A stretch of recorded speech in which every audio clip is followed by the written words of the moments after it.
네, 모두 평안하신지 모르겠습니다. 레위기 24장, 이번 영상에서 같이 좀 다루겠습니다. 레위기 24장은 그 내용 자체는 어렵지 않습니다. 그래서 크게 두 가지 내용을 다루고 있는데, 전반부에서는 등잔불, 진설병, 요렇게 해야 돼, 라고 하나님께서 알려주시는 규례를 담고 있고, 두 번째는 신성모독, 누군가 신성모독을 했었는데, 이걸 어떻게 처리할 것인가, 라고 하는 것을 하나님께 묻고, 이와 관련해서 하나님께서 관련된 법규들을 알려주시는 장면이 또 하나의 단락이 되어 있습니다. 이 24장은 앞에서 했던 것들을 반복하는 부분도 있고 그래서 어렵지 않은데요. 다만 우리가 이제 어려운 거는 뭐냐면 이 내용 자체가 아니라 이 내용이 앞에 혹은 뒤에 문단과 어떻게 연결되느냐라고 하는 것이 굉장히 어렵습니다. 23장에서는 지난 시간에 살폈듯이 이스라엘의 절기, 이스라엘이 지켜야 될 절기를 이야기했었고 25년도 안식년과 해년이거든요.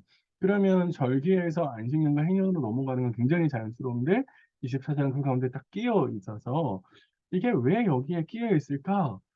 이 본문을 우리에게 알려주는 저자는 어떤 의도로 24장을 여기에 위치시켰을까? 이게 굉장히 어렵습니다. 학자들도 굉장히 어려워하고요. 나름의 제안들을 하지만 사실은 적절한 딱 그렇구나." 이렇게 이해하기가 쉽지 않습니다. 두 번째 어려움은 뭐냐면 전반부와 후반부가 어떻게 논리적으로 또 연결되느냐라고 하는 점입니다. 성소에 관한 규례가 신성 모독의 것과 어떻게 연결되느냐라고 하는 것을 연결시키는 것이 이게 좀 쉽지 않은데요. 성소에 대한 이스라엘 백성들의 태도, 그러니까 성소 안에 필요한 것들, 진설병을 갖다 놓는 것, 그리고 기름을 드리는 것은 곧 그를 하나님께 대한 태도를 말해주는 것이고 그 하나님께 대한 태도는 신성 모독하고도 관련이 되어지 않나라고 이렇게 이제 연결시킬 수 있습니다. 아마 이게 저자가 이렇게 의도했는지는 확신 있게 말씀드릴 수는 없지만 지금의 본문의 위치상으로 보면 하나님에 대한 태도를 이렇게 이야기한 것이 아닌가라는 생각이 들고 이 하나님에 대한 태도라는 입장에서는 절기 23장에 나와 있는 절기와 25장에 나와 있는 안식년, 해년과 연결시킬 수는 있는데 이게 저자의 의도였는지는 약간 의심스럽습니다. 어쨌든 요런 문맥에 어려움이 있다라고 하는 것들 기억해 두시면서 24장 안으로 같이 좀 들어가 보도록 하겠습니다. 예. 처음에 1 절부터 9 절까지는 등잔불, 진설병 이거는 사실 그렇게 어렵지 않은 거라서요. 이미 잘 아실 것 같아서 간단하게만 설명을 드리면 하나님께서 성소 안에 성소는 지성소와 성소가 있잖아요. 성소 안에 등잔불을 두는데 이 등잔불을 계속해서 인제 태워야 되면 기름이 필요하겠죠. 근데 그 기름을 이스라엘 백성들로부터 가져오게 이야기하시는데 그때 "순결한 기름을 가져오라."라고 이야기합니다. 순결한 기름이라고 하는 것은 최상급의 기름을 이야기하는 것이고 그 최상급의 기름을 얻기 위해서 "두들겨서 짜내라." 이렇게 이야기합니다. 감람나무에 기름을 빼낼 때 그것을 두들겨서 우리 본문에는 개역 개정에는 찧어낸 이렇게 이야기하고 있는데 이제 두들겨서 짜내는 걸 말하는 거거든요. 그러니까 이런 방식으로 취해서 가장 최상급의 기름을 하나님께 드려서 "그 등잔불을 켜 두어라." 이렇게 이야기를 합니다. 등잔불을 그럼 언제 켜느냐라고 했을 때 우리 본문에 왜 계속해서라는 말이 있는데 이거는 24 시간 365일 계속해서 켜 두라는 말씀이신가? 네, 그럴 수 있는데 요 말은 규칙적인 간격을 이야기할 수도 있습니다. 네. 그래서 정해진 시간, 딱 정해진 시간을 규칙적으로 지키는 것. 그래서 매일 저녁부터 다음날 아침까지 제사장이 이 등불을 갈게 하는 거다라고 볼 수 있습니다. 그래서 이것이 이스라엘 백성들이 대대로 지켜야 될 규칙인데요. 이 등잔불은 빛이신 여호와, 어둠 속에 계시지 않고 늘 빛으로 다가오시는 여호와 하나님을 상징하는 것이고 그 여호와 하나님께서 이스라엘을 빛으로 비추시고 빛으로 비추신다라는 말은 이스라엘을 지켜보고 계시고 지켜보신다는 말은 뭘 하나 이렇게 감시하는 것이 아니라 이스라엘 눈동자처럼 외부의 침입으로부터 지키고 보호하신다. 이런 의미를 등잔불이 가지고 있다. 네, 이렇게 생각하시면 될 것 같습니다. 하나님 우리를 늘 그렇게 지켜보고 계신 거죠. 진설병인데요. 5 절부터 9 절까지 인제 진설병인데 이 진설병을 직역하면 이 진설이란 말은 우리는 늘어놓는다는 거잖아요. 진열하다 이런 뜻이잖아요. 근데 이게 이제 얼굴의 떡 이렇게 이제 직역하면 됐습니다. 그림에 이제 보시는 것처럼 6개씩, 6개씩 두 줄로 되어 있고, 예전에는 이것을 이제, 혹시 이제 인터넷이나 이런 데 보시면 사진이 있는데, 떡을 그대로 이렇게 6개를 이렇게 두 줄로 쌓아 놓는 것들을 볼 수 있는데, 아마 이제 이게 쉽지가 않아요. 그렇게 하기가. 왜냐하면 사이즈가 제법 크거든요. 10분의 2 에바의 크기로 만들라라고 하셨을 때, 이걸 이제 계산해 보면 약 3kg가 조금 넘거든요. 그럼 3kg짜리 떡을 이렇게 탁 쌓으면, 그리고 그 떡을 만들고 나면 이게 굉장히 뜨겁잖아요. 그래서 이게 얽히고 설키기 때문에 쉽지 않습니다. 그래서 아마 그 상을 요렇게 지금 화면에 보시는 것처럼 요렇게 상을 만들어서 그 칸칸이 따로 떡을 분리해서 넣지 않았을까, 이런 생각을 합니다. 이스라엘 백성들이 이제 아마 요렇게 했을 거다라고 이야기를 하고요. 그래서 12개를 놓는 것은 12지파를 상징하는 것이고, 그 12지파를 하나님께서 기억하실 거다라고 했는데, 그 기억을 위해서 뭘 하냐면 유향을 함께 태우게 됩니다. 그래서 아마 옆에서 유황을 놓아서 태우게 할 건데, 학자들은 유황을 어디에 놓았을까라고 했을 때 맨 위 떡 위에다가 유황을 놓지 않았을까, 이렇게 추정합니다. 그래서 연기를 태우면 하나님께서 연기를 흡양하시고, 이스라엘 백성들, 이 12개의 떡이 상징하고 있는 이스라엘 백성들을 기억하신다라고 하는 것이죠. 하나님께서 기억하신다라고 하는 것은 되게 중요합니다. 그것은 하나님께서 이스라엘 백성들을 위해서 계속해서 구원 행위, 구원의 역사를 하고 계시는 것을 의미하고요. 특별히 이스라엘 백성들이 아브라함과 맺었던 언약, 그 언약을 하나님께서 기억하셔서 그 언약을 성취해 가시는 걸 기억이라는 말 속에 담을 수 있을 것 같습니다. 이런 진설병은 일주일마다 한 번씩 매 안식일마다 이제 바뀌게 되는데, 그 바뀌고 그 새롭게 드리고 나면 그 기존에 있었던 진설병은 가져와서 제사장만이 먹을 수 있습니다. 물론 사무엘서에 보면 다윗이 먹게 되죠. 그때 이 진설병을 제사장이 다윗에게 줍니다. 그거는 아마도 하나님의 법을 지킴에 있어서 사람의 생명보다 이걸 지키는 게 더 중요하지 않다라고 하는 위급한 상황에서 그런 판단을 내렸던 것처럼 보입니다. 예, 그래서 이제 진설병을 이렇게 교체를 하는데, 이 진설병은 하나님께서 12지파로 상징되는 이스라엘을 먹이신다, 공급하신다라고 하는 그런 의미를 가지고 있습니다. 그러니까 빛이신 여호와 하나님께서 이스라엘을 먹여 살리는 거죠. 그러면 이스라엘은 가나안 땅에서 바알이나 다른 신들이 아니라 하나님, 그들을 먹여 살리시는, 보호하시는, 지키시는 하나님을 주목해야 된다라고 하는 것을 우리에게 이 본문이 주고 있습니다. 그런 의미고요. 네. 전반부는 이렇고요. 후반부는 17부터 23절인데, 이제 레위기한을 독특하게 어떤 사건 하나를 소개해 주면서, 이 사건을 계기로 해서 이스라엘의 율법 안에 신성 모독이라고 하는 것이 추가되고 정리되는 그런 것들을 보여줍니다.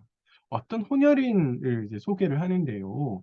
이 혼혈인을 이렇게 소개하는 것은 이 법을 적용함에 있어서의 판단 때문에 아마 이렇게 자세하게 소개하는 것 같습니다. 그냥 어떤 사람이 이렇게 해도 되죠. 그렇게 해도 되는데, 그렇게 하지 않고 이 사람의 어머니는 이스라엘 사람이지만 아버지는 애굽 사람이었습니다, 이렇게 이야기하는 것은 이 신성 모독의 법을 집행할 때 어떻게 해야 되느냐라고 하는 독특한 케이스여서 아마 이렇게 자세하게 소개시켜주고 있는 것 같아요. 근데 이 혼혈인이 뭘 했냐? 이스라엘 사람과 싸우다가 너무 화가 나가지고 신성 모독적인 발언을 했다, 이렇게 정리하고 있습니다. 그래서 여호와의 이름을 모독했다, 그리고 저주했다라는 말. 모독하고 저주하는 것은 두 개를 이렇게 나란히 적는 것은 이 사람의 행위가 굉장히 악하고 무겁다라고 하는 것을 알려주는 것이고요. 특별히 모독한다라는 말, 히브리어로 이제 나카브라는 동사를 쓰는데, 불경건하고 경멸적인 말로 하나님의 이름을 발언하는 겁니다. 이스라엘 백성들, 특히 서기관들은 성경 본문에 하나님의 이름이 나올 때, 우리는 사실 하나님의 이름을 모르는데요. 그냥 학자들의 추정에서 야훼라고 발음했을 거다라고 추정하는데, 왜 이걸 추정하냐면 서기관들이 여호와의 이름이 나왔을 때 이것을 발음하지 않고 아도나이라고 발음합니다. 원래 발음이 아니라 다른 말로 발음을 해요. 왜냐하면 하나님의 이름이 네 글자가 굉장히 신성시되는 문자였기 때문에 발음하지 않았습니다. 그래서 발음하지 않았기 때문에 잘 모르는 거예요. 그래서 하나님의 이름을 어떻게 발음하는지 잘 몰라요. 근데 이 사람은 그 신성시대는 하나님의 이름을 경멸적인 말투로, 불경건한 말투로 불렀단 말이에요. 그러니까 아마 하나님의 이름을 놀리는 듯한 이름으로 불렀을 가능성이 있습니다. 저주한다라는 말도 그거예요. 얕잡아 부르는 거예요. 우리 누군가에게 얕잡아 부를 때 그 사람의 별명이나 그 사람 비하하는 말, 근데 그 별명도 그 사람의 어떤 잘못된 모습, 약간 그 사람의 약점, 그 사람의 인격을 모독하는 그런 말로 부를 수 있잖아요. 예, 그런 말이 이제 이 말 속에 담겨져 있습니다. 그래서 이 사람이 그렇게 하나님의 이름을 그렇게 불렀다 이렇게 이야기하고 있는데요. 그때 사람들이 이거는 하나님의 이름을 망령되이 일컫지 말라라고 하는 세 번째 계명을 어긴 건데 그렇게 해서 굉장히 범죄가 심각한 것이고 그 심각성을 위해 모세에게로 데리고 옵니다. 모세는 이 사람을 딱 봤을 때 뭐 어떻게 "이거 이렇게 해."라고 이야기하지 않아요. 모세가 하나님의 명령을 기다립니다. 모세가 왜 하나님의 명령을 기다렸을까? 범죄를 처리하는 방법을 몰라서 그랬을까? 그렇지 않은 것 같고요. 아까 제가 처음에 말씀드린 대로 이 사람이 혼혈인이기 때문에 자국에 있는 사람들에게도 똑같이 그러니까 그 법을 혼혈인 이 사람에게도 적용할 수 있나라고 하는 것을 아마 생각했던 것 같아요. 그렇기 때문에 모세가 하나님께 "이것을 어떻게 처리해야 될까요?" 라고 물어보고 하나님은 그것에 대해서 네, 대답을 해 주시는 것이죠. 이게 인제 이렇게 하면서 율법의 하위 규례들이 이제 만들어져 가는 걸 볼 수 있는데 하나님 뭐라고 대답하시냐면 진영 밖으로 끌고 가서 진영 안에 그 사람을 죽이거나 하면 부정할 수 있으니까 "진영 밖으로 끌고 가라." 두 번째는 그 신성 모독을 들은 사람들이 그의 머리에 손을 얹어서 안수를 해라 이렇게 이야기합니다. 왜 그러실까라고 하면 들었던 사람들에게는 책임이 있다는 겁니다. 어떤 책임이 있냐면 하나님을 모독했기 때문에 하나님을 모독한 사람을 처리해야 되는 그 규정, 처리하는 규정을 따라야 되는 그걸 집행해야 되는 책임이 그 사람들에게 있다는 거예요. 그래서 그 책임을 진다라고 하는 의미 속에서 안수를 하고요. 두 번째는 누가 범죄를 했는지를 확인시켜 주고 많은 사람들에게. 그리고 더 나아가서 이 모든 책임이 내가 아니라 안수하는 내가 아니라 그 사람에게 있다라고 합니다. 그가 신성 모독을 했기 때문에 이러한 형벌을 받는다라고 하는 그의 책임을 확인시켜 주는 그런 의미 속에서 하나님께서 손을 얹으라라고 이야기를 하십니다. 그렇게 해서 하나님을 신성 모독을 했던 사람, 특별히 신성 모독을 한 사람이 국내인이건 혼혈이든 간에 상관없이 그 사람을 처리하는 과정을 말씀드려 줍니다. 네, 이런 거 보면 이제 잠깐 말씀드렸던 것처럼 율법이 어느 한순간에 뚝딱 이렇게 만들어진 것이 아니라 하나님은 아마 기본 원리를 제시하시고 그 원리가 이스라엘 백성들의 상황과 형편에 따라서 그 원리를 쫓아가는 구체적인 지침들이 만들어진 것처럼 보입니다. 분명히 신성 모독을 하면 안 된다라고 하나님께서 말씀하셨기 때문에 이게 문제가 있어서 이걸 처리해야 되는데 어떻게 처리를 해야 되나라고 하는 것을 하나님께 묻고 하나님께서 대답해 주시고 그래서 그 원리들을 지켜나가는 것이죠. 지난번에 말씀드릴 때 안식일에 노동 금지라고 하는 것도 말씀드렸었는데 그때도 "안식일에 일하면 안 돼."라고 말씀을 해 주셨지만 실제로 뭐가 일이 되는지는 이스라엘 백성들이 실제로 그들의 일상의 삶에서 만들어 가기를 바라셨던 것 같거든요. 네, 이런 것들이 이제 똑같이 율법의 형성 과정에서 영향을 미칩니다. 17절부터 이제 그다음 나오는 것들은 눈에는 눈, 이에는 이 우리가 흔히 잘 알고 있는 동해복수법을 설명하는 건데요. 동해복수법이 뭐냐면 가해자에게 그가 입혔던 같은 상해를 징벌로 내리는 것. 네, 이게 바로 동해복수법입니다. 그러니까 똑같은 피해를 입은 것만큼 똑같이 대갚해 주는 것. 네, 그게 바로 동해복수법이죠. 17절부터는 사람, 짐승, 뭐 상해를 입혔던 거 이런 원칙들이 몇 가지가 이제 나오는데 제가 이거를 설명드리는 건 별로 의미가 없을 것 같고 이 동해복수법이 가지고 있는 기본적인 취지가 뭐냐라고 하는 게 더 중요합니다.